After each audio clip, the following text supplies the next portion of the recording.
Alright, so I'm going to try to give you just a quick gist of how I get all my wood flattened, how I manage to make this jig. Um, I can't even think of the name of it, like a sled. Anyway, I needed a planer.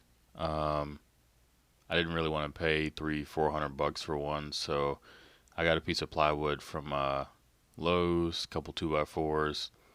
Normally, I'm not doing anything this thick. Normally, everything I do is kind of works off that first 2x4 you see down there, which is obviously 2 inches.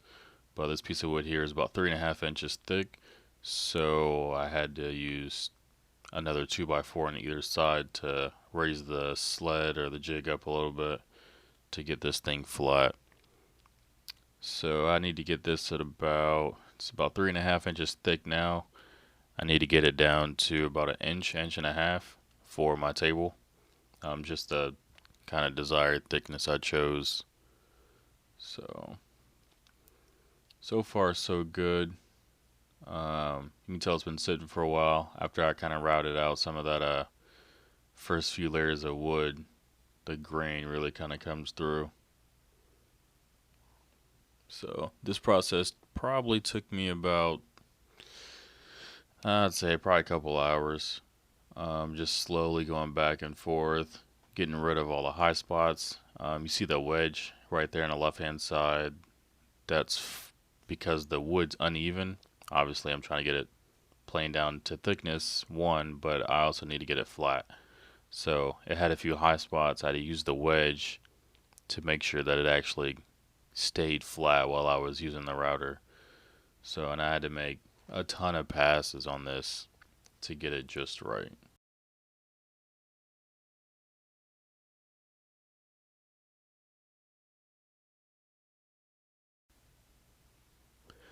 Another thing I want to point out, I don't know if you can see some of the screws holding this wood down. I just Once I got the wood set in the middle of my table, I I toenailed it down, so they're not like really screwed through the wood. You see me taking them out there. They're not screwed through the wood. They're just kind of keeping it in place from moving back and forth. Because as I'm moving that router over it, it's moving though. It's putting pressure on the wood. So if I didn't have those, it would just slide out of the way. Um, so that's why I had to toenail that down. Right now, I'm knocking out all the rot that's in the middle of the wood. This wood's been sitting in my garage for a couple of years. When I first bought it, I had planned on doing this, but never got around to it, and will finally have time for it. So all that you see I'm knocking out there is just the rot, and any of that. If I was to pour the epoxy and not knock any of this stuff out, it would end up floating and chipping away, and it would just be a big mess. So it's best if you just knock the rot out. So this is what I was talking about when I was saying I was toenailing it. Just putting them in there at an angle just to keep that wood in place so it doesn't move around as I'm making passes back and forth with the router. I've had a few times where I thought I had it toenailed in there pretty good, and I just happened to hit it just right with the router, and it slid one way or slid the other, and I had to readjust and re put the screws in there. So it's kind of annoying, but as long as you get those screws in there just right, you'll be okay. Second thing I kind of want to point out is sometimes as I'm making passes with the router, you can see it's burning the wood a little bit.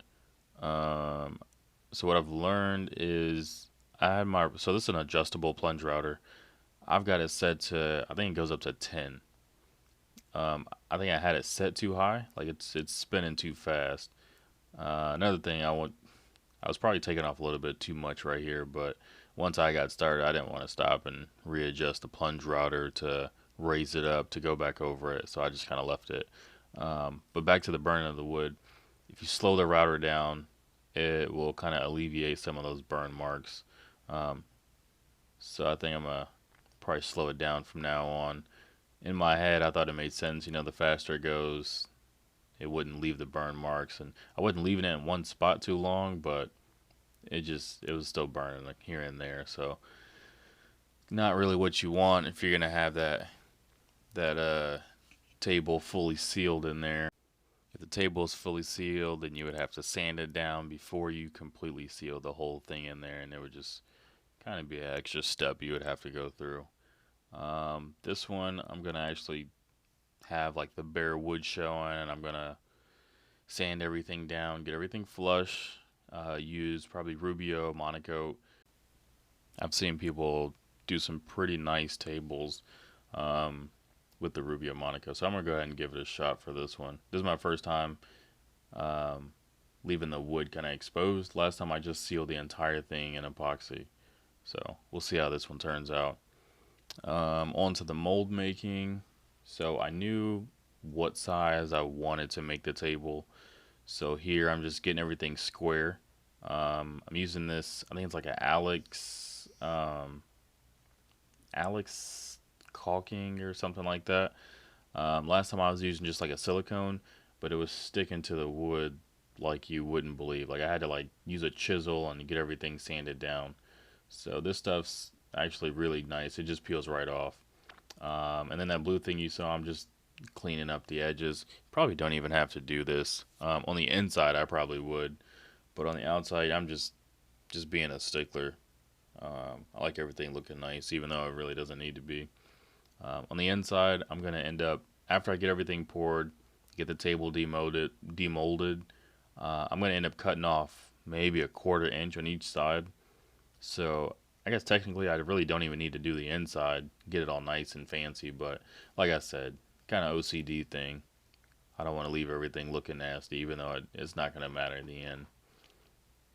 I had to use the weight in the middle of the table because it looked like the table was kind of bowing a little bit in the middle, so I just used that to kind of sit it down. So getting the epoxy measured out, I'm gonna do a seal coat. I know if some people don't do a seal coat, I always do a seal coat just to kind of be on the safe side. Prevent it. You don't want to start pouring epoxy and then you didn't seal it and now you have air bubbles coming out of the wood and all that. And to me, that would just, it's not worth it. Epoxy's way too expensive to not have insurance, I guess you could say. So I'm gonna go ahead, put the wood in the middle where I want it, and then I'm gonna start the seal coat and get everything squared away. Stay tuned for this is just part one. It kind of took me a while, so I'm gonna end up making another video of me pouring the epoxy, me demolding, and doing a few other steps. And then I'll probably make a third video of me sanding and buffing and all that stuff and putting the legs on this little coffee table. So stay tuned. Appreciate you watching so far, and I'll see y'all in the next video.